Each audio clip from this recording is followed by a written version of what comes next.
నన్ను బలపరచు క్రీస్తు యందు నేను సమస్తము చేయగలను. దేవుడు మన పక్షమునుండగా మనకి విరోధి ఎవడు? ఆమేన్, ఆమేన్. ఒకసారి ఒక మాట చదువుకొని మరలా యెషయాలోనికి వద్దాం రండి. అందుకంటే ముందు ఈ మాట చెప్దాం. బుద్ధి అని చెప్పండి. బుద్ధి బుద్ధిహీనత చూసుకొని బుద్ధి దగ్గరికి వద్దాం. ప్రసంగి గ్రంథం 10వ అధ్యాయం 1వ వచనం. ప్రసంగి గ్రంథం 10వ అధ్యాయం 1వ వచనం చదవండి. ప్రసంగి గ్రంథం 10వ అధ్యాయం 1వ వచనం. బుక్కవాని తైలములో చచ్చిన ఈగలు పడుట చేత అది చెడు వాసన కొట్టును. కొంచెం బుద్ధిహీనత త్రాసులో ఉంచిన ఎడల జ్ఞానమును ఘనతను తేలగొట్టును. 3వ వచనం కూడా చదవండి. ప్రసంగి గ్రంథం 10వ అధ్యాయం 3వ వచనం. బుద్ధిహీనుడు తన ప్రవర్తన గురించి అధైర్యపడి తాను బుద్ధిహీనుడని అందరికీ తెలియజేయను. స్తోత్రం. హల్లెలూయా.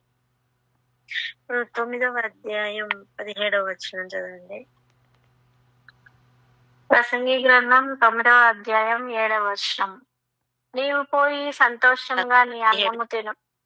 17వ వచనం. బుద్ధిహీనులలో ఏలువాని కేకల కంటే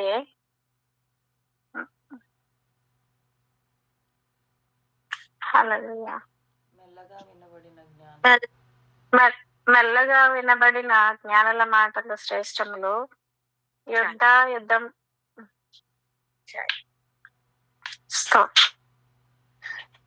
ఇక్కడ ఆలోచన చేస్తే మనకి కొన్ని క్లూ పాయింట్లు దొరుకుతున్నాయి. పట్టుకోండి వాటిని. ముఖావాని తైలంలో చచ్చిన ఈగలు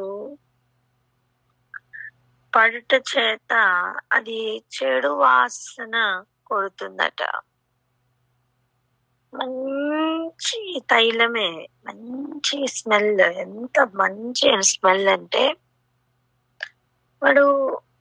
ఈ బుక్కవాడు చాలా ఆ తైలంను కలెక్ట్ చేసి మన పువ్వుల్లో నుంచి కావచ్చు, ఆకుల్లో నుంచి కావచ్చు,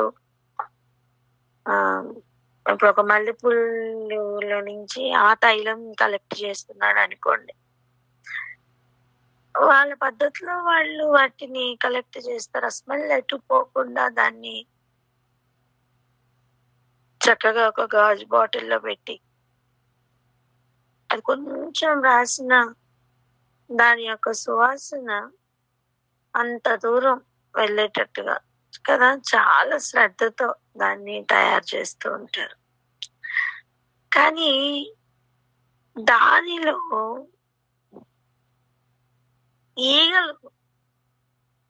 ఈగలు పడి, అది కూడా చచ్చిన ఈగలు పడితే ఆ స్మెల్ కూడా, మంచి స్మెల్ కూడా ఈ చచ్చిన ఈగల కంపు కొడుతుంది అన్నమాట. అలా కొంచెం బుద్ధిహీనత త్రాసులో ఉంచితే జ్ఞానమును ఘనతను కూడా తేలగొట్టేస్తుందట. అంటే చాలా అధిక జ్ఞానము, మంచి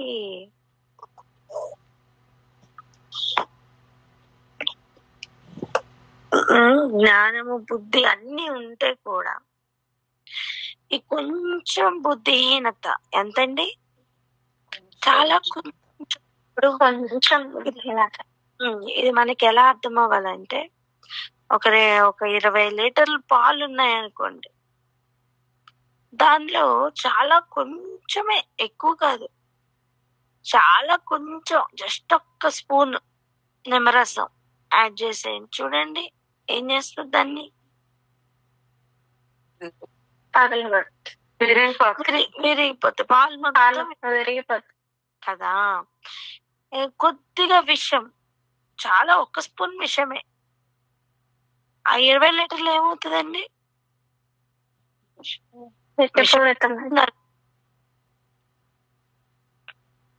అలా ఎంత మంచి సువాసన ఉండే తైలం యొక్క బాటిల్, సెంట్ బాటిల్లో చచ్చిన ఈగలు పడితే ఎలాగనో అలా చాలా కొంచెం బుద్ధిహీనత, ఒక స్పూన్ తో ఉన్నంత బుద్ధిహీనత చాలు ఆ వ్యక్తికి ఉన్న జ్ఞానం కావచ్చు, మిగిలిన అన్ని క్యారెక్టర్స్ తేలిపోతాయి. ఈ కొంచెం బుద్ధిహీనత ఆ వ్యక్తి గడించిన ఘనతను తేలగొట్టేస్తుంది, ఆ వ్యక్తి సంపాదించిన జ్ఞానమును తేలగొట్టేస్తుంది. అంటే బుద్ధిహీనత అనేది లేకుండా చూసుకోవడం ఎంత ప్రాముఖ్యమో ఆలోచన చేయాలి. ఇప్పుడు మనం అన్నం తింటున్నామమ్మా, ప్లేట్ లో మంచిగా అన్నం, మంచి అసలు చికెన్ అన్ని మంచిగా వేసుకొని ఇష్టంగా తింటున్నావు, ఈగలు వాళ్తున్నాయి, అయినా తినేస్తూ ఉంటావా?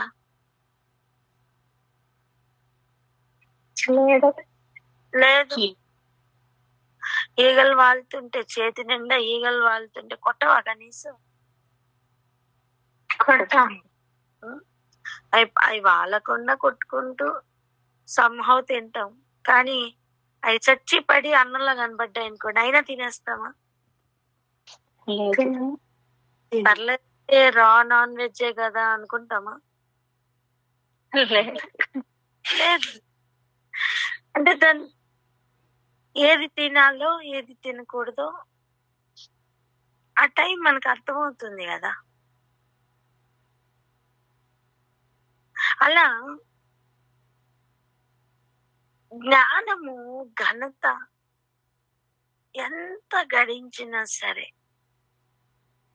కళ్ళెదురుగుండా ఒక వ్యక్తి అలా ఈగలు వాళ్తుంటే కూడా కొట్టుకోకుండా ఈగలతో చేతితో కలుపుకొని తింటుంటే ఎంత అసహ్యం పుడుతుందో అర్థం అవ్వాలని చెప్తున్నా. ఎంత అసహ్యం పుడుతుందో. కొంచెం బుద్ధిహీనత ఘనతని మొత్తం పాడు చేసేస్తుందండి. ఆ కొంచెం బుద్ధిహీనత సంపాదించిన జ్ఞానం అంతటిని తేలగొట్టేస్తుంది. అంటే ఆ కొంచెం బుద్ధిహీనత లేకుండా ఎంత జాగ్రత్త పడాలో ఆలోచించండి. ఇంకొక ఎగ్జాంపుల్ చెప్పాలి. నువ్వు చాలా అందంగా మంచి స్వీట్, మంచి కేసరి వండుతున్నావు, చాలా చాలా బాగుంది.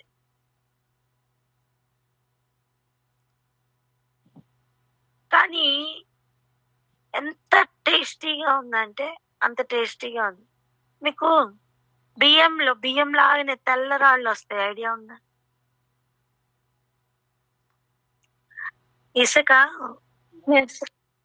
ఇసుక కలర్ లో కాకుండా, గోధుమ కలర్ లో కాకుండా తెల్ల బొంబాయి రవ్వలాగానే తెల్ల రాళ్ళు కూడా ఉంటాయి. అలాంటిది జస్ట్ ఒక స్పూన్ కలిపితే ఎలా ఉంటది?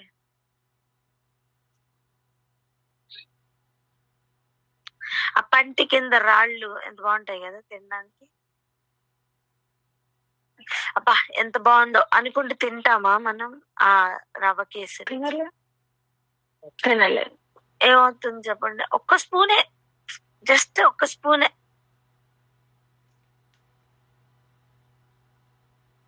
నువ్వు వండిన 20 కిలోల కేసరి మొత్తం ఆ ఒక్క స్పూన్ తో ఏమైంది? పాడైపోయింది.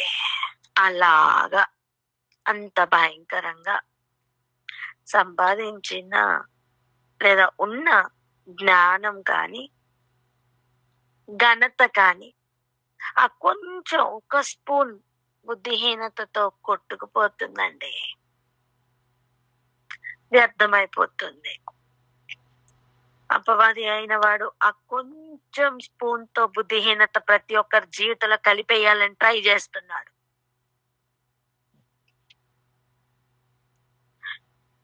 ఎంతో కష్టపడి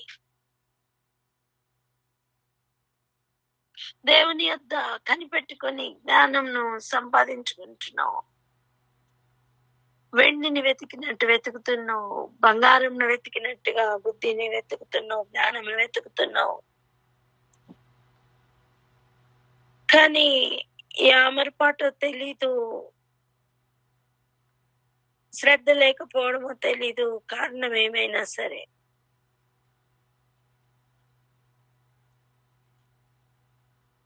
కలుపుకున్న ఆ ఒక్క స్పూన్ బుద్ధిహీనత ఈ మొత్తం జీవితాన్ని నాశనం చేసేస్తుంది.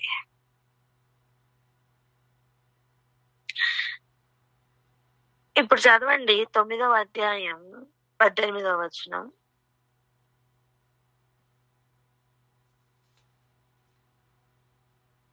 ప్రసంగి అక్క ప్రసంగి 9:18 వచనం. ప్రసంగి 9:18 వచనం. హల్లెలూయా. యుద్ధముల కంటే జ్ఞానము శ్రేష్టము, ఒక పాపాత్ముడు అనేకమైన మంచి పనులను చెరుపును. ఎలా అంట? యుద్ధాయుధముల కంటే జ్ఞానం శ్రేష్టం. అంటే నీకు ఎన్ని యుద్ధము చేయడానికి ఆయుధాలు ఉన్నా, ఎన్ని ఆటం బాంబులున్నా, ఎన్ని ఉన్నా, జ్ఞానం అనే ఆటం బాంబ్ శ్రేష్టమైనదే. ఆమెన్. జ్ఞానం సంపదగా చూసాము. వెండిని వెతికిన కంటే, బంగారం వెతికిన దానికంటే జ్ఞానం సంపాదించటం మేలు. నిజమే, అది మనకు ఒక సంపద, అంతే కదా. వెండి బంగారాలు ఏంటండి? సంపద. జ్ఞానము, బుద్ధి ఇవి ఇంతవరకు ఘనతకు కారణంగా, గర్వానికి కారణంగా ఉన్నాయేమో, కానీ ఈరోజు దాన్ని ఒక యుద్ధంలో ఆయుధంగా చూడు.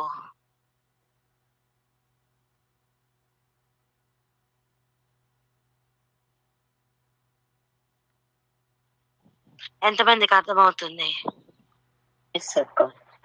ఒక దేశంలో ఉన్నవారు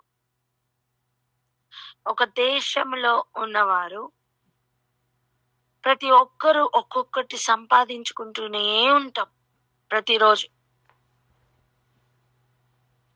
చిన్నవారు మొదలుకొని పెద్దవారి వరకు ప్రతి ఒక్కరు పనిలో ఉంటారు. చిన్న పిల్లలు పెన్సిల్స్, క్రేయాన్స్ ఇవన్నీ భద్రపరుచుకుంటూ జాగ్రత్తగా సంపాదించుకుంటూ ఉంటారు. పెద్దవారు బంగారం, వెండి సంపాదించుకుంటూ ఉంటారు. ఇంకా పెద్దవారు భూములు, ఆస్తులు సంపాదించుకుంటూ ఉంటారు. చుట్టూ బోర్డర్ సెక్యూరిటీ ఫోర్స్ గా ఉండడానికి నియమింపబడిన సైనికులు, ఆ సైనిక దళం జ్ఞానమును ఆయుధంగా సంపాదించుకుంటూ ఉంటే ఎలా ఉంటది?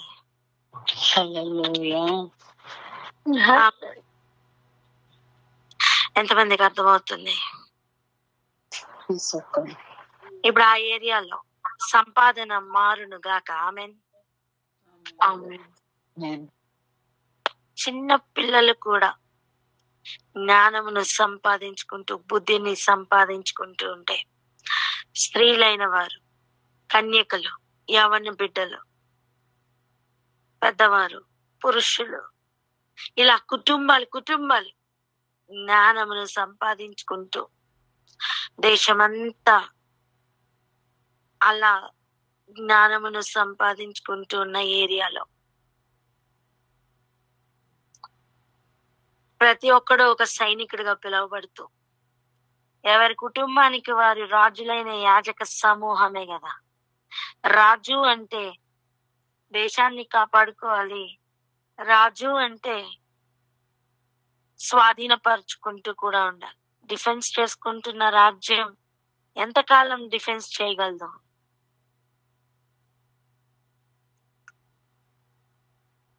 చుట్టూ ఉన్న రాజ్యములను స్వాధీనపరుచుకుంటూ పోతే అది కదా వ్యాపించడం.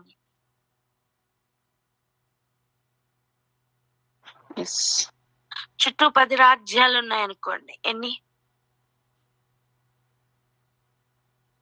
10 రాజ్యాలు ఉన్నాయి.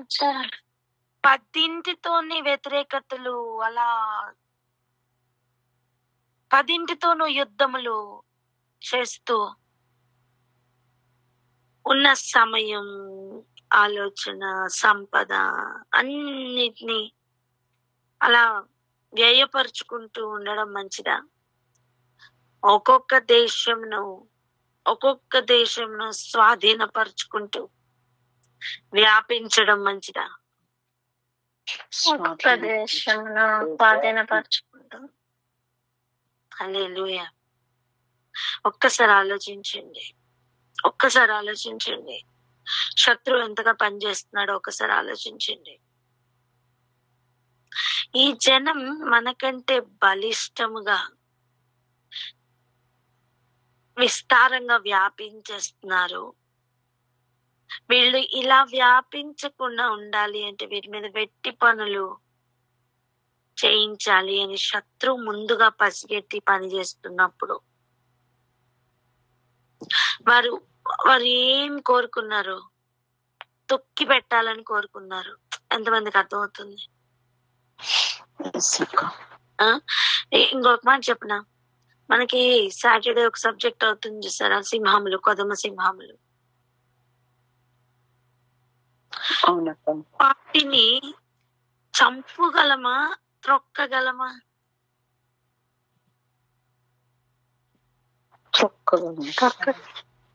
తొక్కడం అనగద్రొక్కడం వేరు, చంపడం వేరు. అంటే శత్రువుని చుట్టూ ఉంటారు, దానిని తొక్కి ఆయన పని కానివ్వాలి.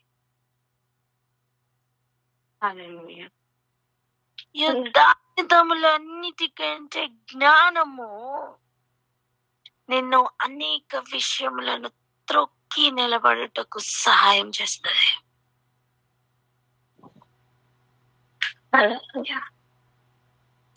దేవుడు అనుగ్రహిస్తున్నప్పుడు నువ్వు స్వాధీనపరచుకోగలవు. కానీ నువ్వు స్వాధీనపరుచుకుంటున్న వాటిలో అపవాది అయిన వాడు ఏం చేస్తాడు తెలుసా? 1 స్పూను విషం, 1 స్పూను ఇసుక, 1 స్పూను చచ్చిన ఈగలు, అలా కలిపి నువ్వు స్వాధీనపరుచుకుంటున్న వాటన్నిటిని అలా కలుషితం చేస్తున్న కాలంలో మనం ఉన్నాం. ఎంతమందికి అర్థమవుతుంది?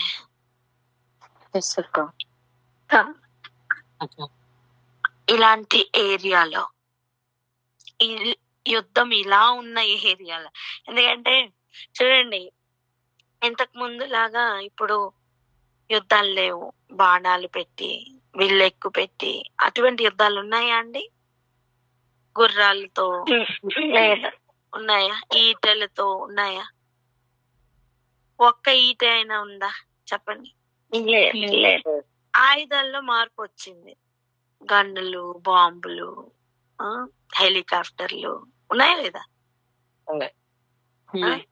ఇంకా ఇంకొంచెం అడ్వాన్స్డ్ గా రాడార్లు, ఇంకొంచెం అడ్వాన్స్డ్ గా ఇప్పుడు బయో వార్, ఇప్పుడు న్యూరో ట్రాన్స్మిటర్స్ తో కూడా వార్ జరుగుతుంది.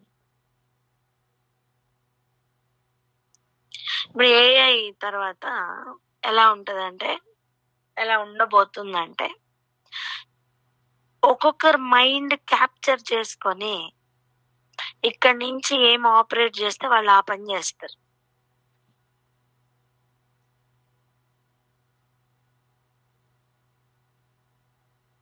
ఇప్పుడు వార్ మారింది. బయోవార్ కూడా నేను అంటాను అయిపోయిందని. ఆ కాలం కూడా అయిపోయిందేమో. ఇప్పుడు ఏఐతో వార్ జరుగుతుంది. ఎన్ని జరుగుతున్నా నీకు యుద్ధాయుధములన్నిటికంటే జ్ఞానం శ్రేష్టమైన ఆయుధం నానా. నేనేమంటున్నా తెలుసా, ఈ లోక జ్ఞానం ఇవి కాదు, దేవుడు దాచిపెట్టిన జ్ఞాన నిధి ఉంది. ఆ జ్ఞాన నిధితో నువ్వు నీ మైండ్ ని నింపుకుంటే, నీ హృదయాన్ని నింపుకుంటే, శత్రువు వాడుతున్న న్యూరో ట్రాన్స్మిటర్స్ లో నుంచి, శత్రువు వాడుతున్న ఏఐలో నుంచి, ఎక్కడి నుంచైనా కానివ్వండి, వాడు వాడుతున్న నీ మైండ్ క్యాప్చర్ చేయాలని వాడు వాడుతున్న ఆ ఆయుధాలు నువ్వు సంపాదించుకుంటున్న లేదా నీకు దేవుడు అనుగ్రహిస్తున్న ఆ జ్ఞానం ఎదుట ఓడిపోతాయి.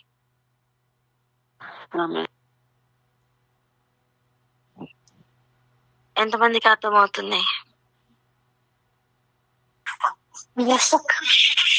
యుద్ధం లెవెల్ మారుతుంది.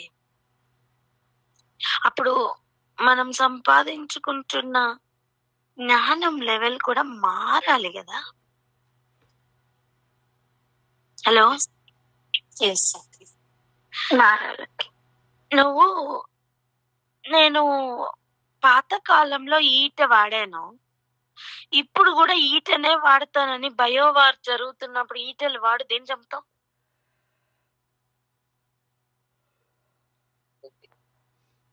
బయోవార్ జరుగుతున్నప్పుడు నువ్వు ఏం తయారు చేసుకోవాలి? వ్యాక్సిన్ తయారు చేసుకోవాలి. హలో, అర్థమవుతుందా అండి? దయచేసి నోరి. ఇప్పుడు చూడండి, న్యూరో ట్రాన్స్మిటర్స్ తో ఇప్పుడు నీకు వార్ జరుగుతున్నప్పుడు వ్యాక్సిన్స్ తయారు చేసి ఏం ప్రయోజనం?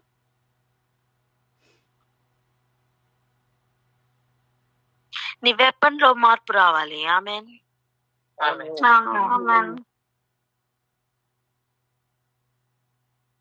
ఈ అంత్య దినాల్లో నిన్ను కాపాడేది ఒక్కటే, బుద్ధి.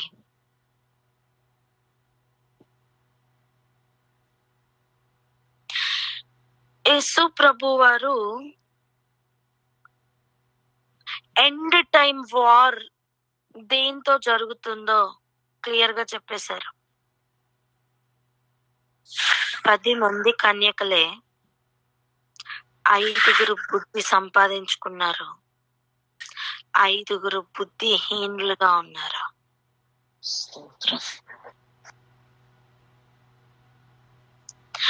ఈ పరుగు పందెంలో కావచ్చు,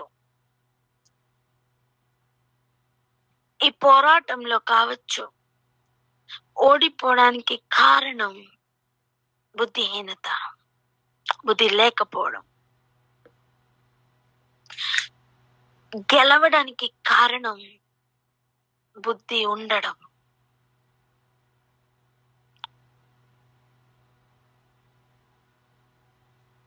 సో ఇప్పుడు ఏది సంపాదించుకోవాలి చెప్పండి? బుద్ధి జ్ఞానం అని చెప్పండి. బుద్ధి జ్ఞానం సంపాదించుకోవాలి. బుద్ధి జ్ఞానం సంపాదించుకోవాలి. నువ్వు బిజీ బిజీ బిజీ బిజీ ఎందుకు అయిపోతావు తెలుసా? బుద్ధి జ్ఞానం సంపాదించుకోవడానికి టైం ఉండకూడదు. ఆనాడు వ్యక్తి పనులు ఎందుకు నియమించారు తెలుసా?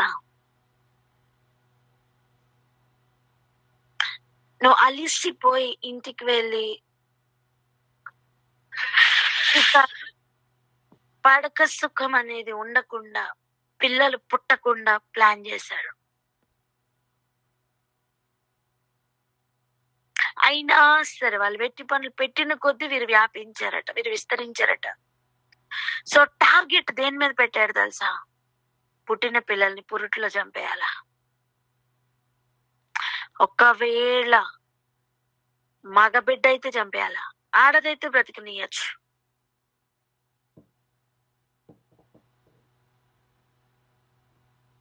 ఈ తంత్రం ఈనాడు కూడా వెపన్స్ మార్చుకొని పనిచేస్తుంది.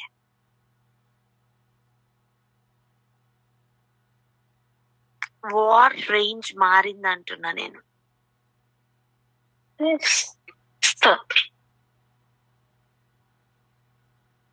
ఎంతమంది గ్రహిస్తున్నారు?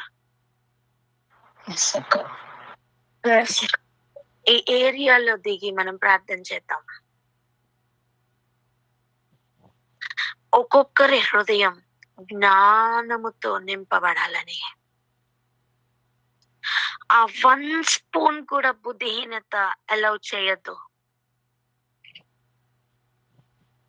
ఆ 1 స్పూన్ కూడా బుద్ధిహీనత.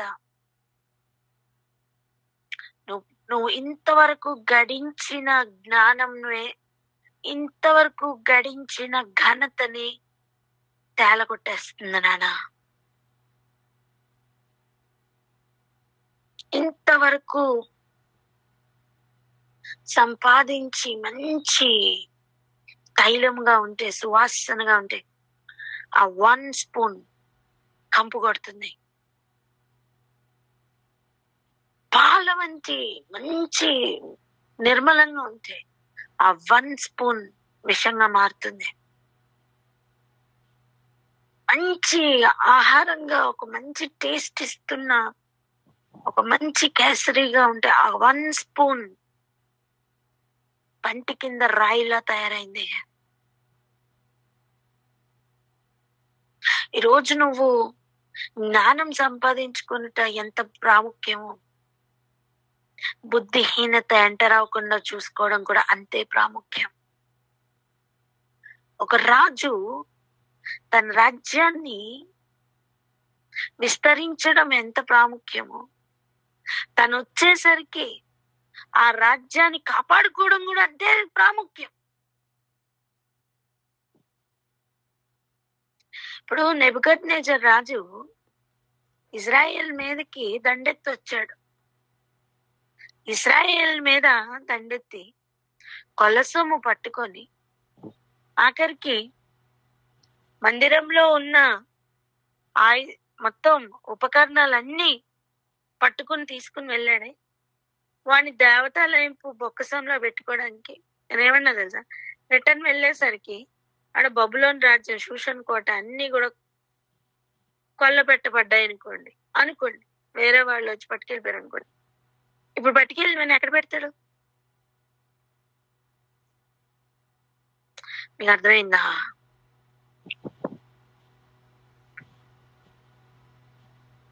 అలా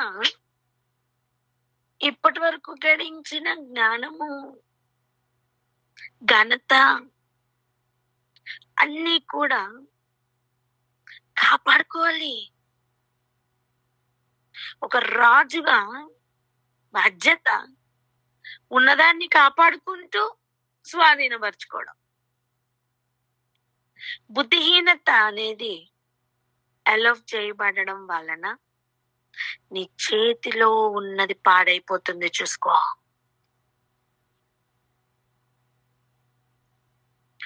నువ్వు స్వాధీనపరచుకుంటావు, తెచ్చి ఏం చేయగలవు?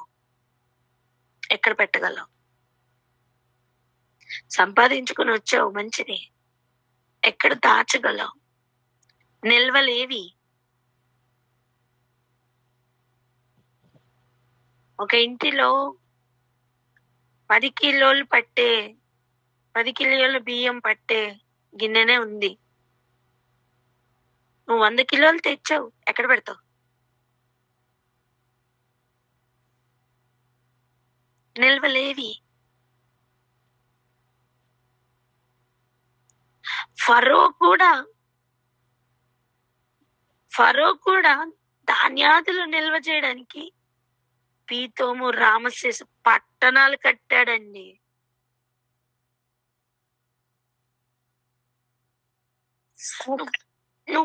నీ పట్టణం ఏది? ఉన్న యెరూషలేం పాడైపోతుంది, ఉన్న ఇల్లు పాడైపోతుంది. ఇప్పుడు ఎరుసలేం అండి, పెద్ద పెద్ద ఇల్లులు మనకేం పట్టణాలు అక్కర్లా, మన ఇల్లే మన ఎరుసలేం.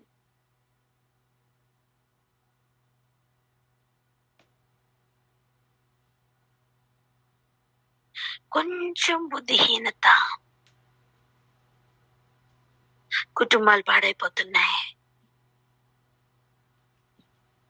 కొంచెం మూర్ఖత, మన చేత్తో మనమే మన ఇంటిని పాడగొట్టుకుంటున్నాం తెలుసా. జ్ఞానవంతురాలు తన ఇల్లు కట్టుకుంటది. ఇక్కడే ఆగి ప్రార్థన చేద్దాం. యుద్ధం లెవెల్ మారింది అని గ్రహించగలిగితేనే నువ్వు ప్రార్థనలో ఏకీభవించగలవు.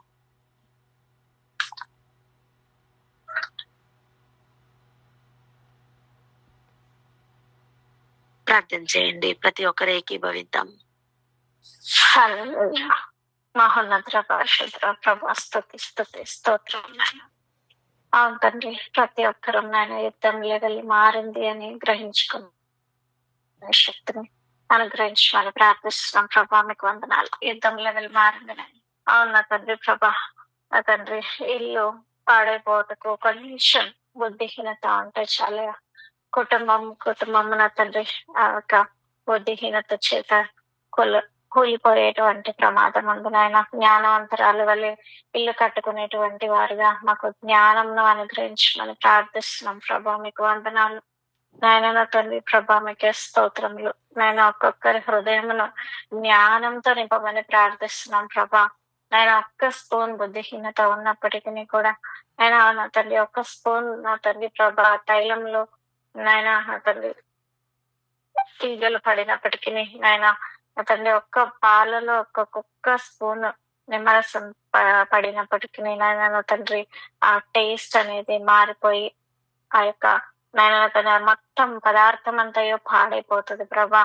అలాగ కొంచెం బుద్ధిహీనత ఉన్నప్పటికీ నాయన తండ్రి అది అంతయో కూడా నా తండ్రి ప్రభా కుటుంబంని ఇల్లునే పడద్రోయబడేంతగా ఉంటుంది కనుక నా తండ్రి ప్రభా జ్ఞానం సంపాదించుకున్నట్టే ప్రాముఖ్యంగా మారినట్లుగా ఆయన తండ్రి బుద్ధి కలిగి ఉండుటకు సహాయం దయచేయండి. ప్రతి బుద్ధిహీనతను కొట్టివేయండి ప్రభా. మీకు వందనాలు నాయన. నా తండ్రి రాజులైన యాజక సమూహంగా నాయన రాజ్యాన్ని కాపాడుకునటం కాదు కానీ స్వాధీనపరుచుకునేటువంటి వారుగా కూడా నాయన నా తండ్రి తయారగినట్లుగా ఒక్కొక్కరికి నాయన తండ్రి విశేషమైన జ్ఞానం చేత నింపమని వేడుకుంటున్నాం ప్రభా. మీకు వందనాలు స్తోత్రంలయ్యా. ఇటు బుద్ధిహీనత జ్ఞానంలో ఘనతను కూడా నా తండ్రి ప్రభా తేలిగొట్టేస్తుందని సెలవిచ్చుచుండగా నాయన తండ్రి అటు బుద్ధిహీనత ఎక్కడా ఉండడానికి వీల్లేదు ప్రభా. కంప్లీట్ గా నా తండ్రి ప్రభా మాలోంచి నా తండ్రి ఎక్కడ ఏ బుద్ధిహీనత లేకుండా వేర్లతో సహా పెరిగి పారవేయమని ఆయన మీ జ్ఞానమును సంపాదించుకునే వారంగా, బుద్ధిని సంపాదించుకునే వారంగా, జ్ఞానం కలిగి ఆయన తండ్రి నడుచుకునేటువంటి వారుగా ఒక్కొక్కరం తయారవడానికి విశేషమైన మీ కృపను అనుగ్రహించమని ప్రార్థిస్తూ ఈ అంత్యకాల సమయంలో నా తండ్రి ప్రభా రాజ్యంలో నా తండ్రి మా పట్టణాలు స్వాధీనపరుచుకునేటువంటి వారుగా మేము తయారగినట్లుగా విశేషమైన కృపనిచ్చి నడిపించి మహిమ పొందుకోమని ప్రార్థిస్తున్నాం తండ్రి. ఆమేన్. ఆమేన్. గొప్ప గొప్ప రాజులు, గొప్ప గొప్ప రాజ్యములు పడిపోవడానికి ఇప్పుడున్న యుద్ధం లెవెల్ మారింది. ఇప్పుడున్న రాజ్యం లెవెల్ మారింది. గొప్ప గొప్ప వారు పడిపోవడానికి కారణం ఆ కొంచెం బుద్ధిహీనత, ఒక్క స్పూన్ బుద్ధిహీనత. కొంచెం చెప్పండి, ఎంత? కొంచెమే, ఒక్క స్పూనే. అర్థమవుతుందా? కానీ రానున్న దినముల్లో మొత్తం బుద్ధిహీనతనే మైండ్ మొత్తం రీప్లేస్ అవ్వబోతుంది.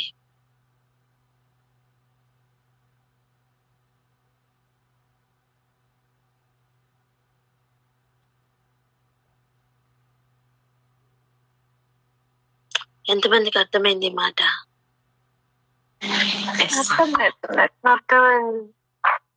ఒక్క స్పూన్ కాదండి, కిలోలు కిలోలు కిలోలు కిలోలు శత్రువు బుద్ధిహీనతను పట్టుకొని తిరుగుతున్నాడు.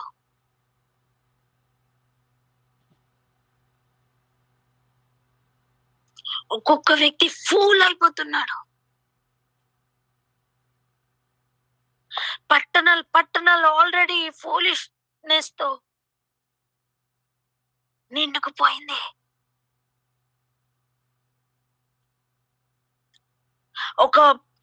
ఒక ఫుల్ జార్ మొత్తం 25 kgs బుద్ధిహీనతలో నువ్వు ఒక్క స్పూన్ పాలు పట్టుకుని వెళ్తే ఏం ప్రయోజనం? ఆ విషయం, ఆ ఫూలిష్నెస్ నువ్వు ఒక్క స్పూన్ పట్టుకెళ్ళిన జ్ఞానం యాక్సెప్ట్ చేస్తుందా?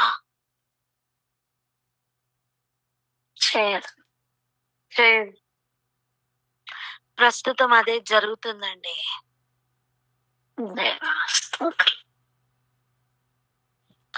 ఇలాంటి ఏరియాలో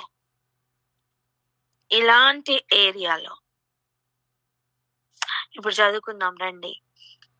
యెషయా గ్రంథం 28వ అధ్యాయం 29వ వచనం. జాగ్రత్తగా చదవండి. 28వ అధ్యాయం 29వ వచనం. నేను అంటుంది ఏంటంటే, నువ్వు లైట్ గా చదవకు, నువ్వు లైట్ గా వినకు. ఈ 29వ వచనం చాలా క్లీన్ గా అబ్జర్వ్ చేస్తూ చదువు. దేవుడు నీతో ఈరోజు మాట్లాడతారు. హల్లెలూయా. యెషయా గ్రంథం 28వ అధ్యాయం 29వ వచనం. జనులు సైన్యములకు అధిపతియగు యెహోవా చేత దాని నేర్చుకొందురు. ఆశ్చర్యమైన ఆలోచన శక్తియు అధిక బుద్ధియు అనుగ్రహించువాడు ఆయనే. హల్లెలూయా.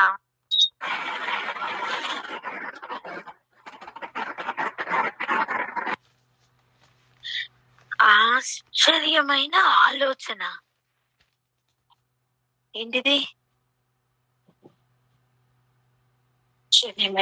అండ్ అధిక బుద్ధియా? Same level. ఇప్పుడున్న యుద్ధం, ఈ ఎండ్ టైంలో యుద్ధం జయించాలి అంటే ఇవి కావాలి. రెండోది, అది యుద్ధం గనుకనే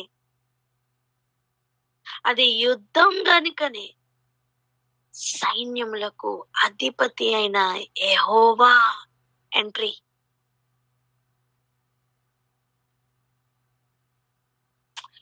మీకు అర్థమైందా? జనులు యెహోవా రాఫా వలన దానిని నేర్చుకొందురు అంటే అక్కడ రోగాలు ఉన్నాయి కాబట్టి స్వస్థపరిచి యెహోవా కావాలి. నిన్నెవరు చూసేవాళ్ళు, నన్ను ఎవరు పట్టించుకునే వాళ్ళు లేరు. నా బాధ నాదే, నా ఏడుపు నాదే అని ఏడుతున్న టైంలో యెహోవా ఈరే నీకు కావాలి. చూచుచున్న దేవుడు కావాలి. హలో, యుద్ధం బుద్ధిహీనత మీద యుద్ధంకు కావలసిన ఆయుధం బుద్ధి జ్ఞానముల ఆయుధాలు. అధికమైన ఆలోచన చేయగలిగిన శక్తి జ్ఞానం వలన మాత్రమే సాధ్యం. సైన్యములకు అధిపతి అయిన యెహోవా దానిని ఇచ్చుటకు రెడీగా ఉన్నారు. కానీ అది సంపాదించుకుంటకు వెండిని బంగారంని సంపాదించు వారి కంటే ఎక్కువగా ఆయుధమును సంపాదించుకుని ఒక సైనికుడిగా, వెతుకుతున్న సైనికుడిగా, శత్రువును గుర్తుపట్టిన సైనికుడిగా, రాబోతున్న శత్రువు వాడబోతున్న ఆయుధమును కూడా పసిగట్టి దానికి వ్యతిరేకంగా తయారు చేయగలిగిన ఒక జ్ఞానం, బుద్ధి సంపాదించుకుంటున్న సైనిక దళంగా మారుతున్న ఆయన రాజ్యంగా ఈరోజు మారాలి అంటే సైన్యములకు అధిపతి అయిన యెహోవా యొద్ద నుండి వస్తున్న అధిక ఆలోచన అవసరం, అధిక బుద్ధి కావాలి అవసరం. ఆ ఆలోచన ఆశ్చర్యమైన ఆలోచన. శత్రు షాక్ అయిపోయే ఆలోచన.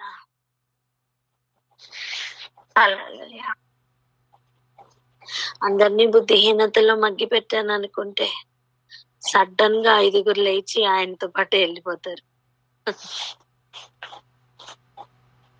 అందరూ పనికి నిద్రపోయారు కదా, వీళ్ళ దివిటీలు ఆరిపోయినీలే అనుకుంటే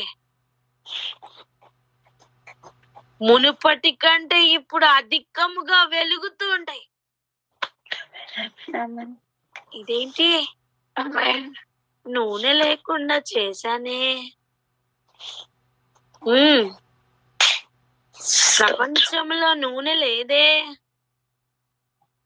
అంటే వీళ్ళు నడుమునకు బిగించుకున్న ఏరియాలో నుంచి నూనె బయటికి తీస్తారు, దివిటీల మీద పోస్తారు, దీపాలలో పోస్తారు. ఆరిపోతున్న వారి ఏరియాలో వెలుగుతున్న వెలుగు కనిపిస్తుంది. మా దగ్గర లేదు, మీ దగ్గర ఎలా ఉంది అంటే అమ్మవారి దగ్గర కొనుక్కొని పొండి అని పంపించడమే. నీ దగ్గర ఉన్నది షేర్ చేసే టైం లేదు అప్పుడు.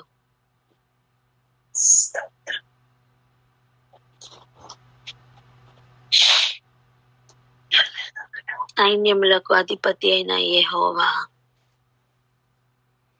అనుగ్రహిస్తున్న అధికమైన బుద్ధి, ఆశ్చర్యమైన ఆలోచన కొరకు వేడుకోవడానికి రెడీ అవుదాం. నెక్స్ట్ రాబోతున్న వార్ లో గెలిపించేది అదే. ఎవరు జయించాలనుకుంటున్నారో దానిని సంపాదించుకొని దానికి బయలుదేరదాం. ఇప్పుడు చేస్తున్న ప్రార్థన అలా బయలుదేరడానికి ఒక నాంది అంతే. ఆసక్తి ఉన్నవారు ప్రార్థించండి, ప్రార్థించిన వారు ప్రయాణంలో ఉంటారు. Hallelujah. Thank you, Jesus. Thank you, Lord.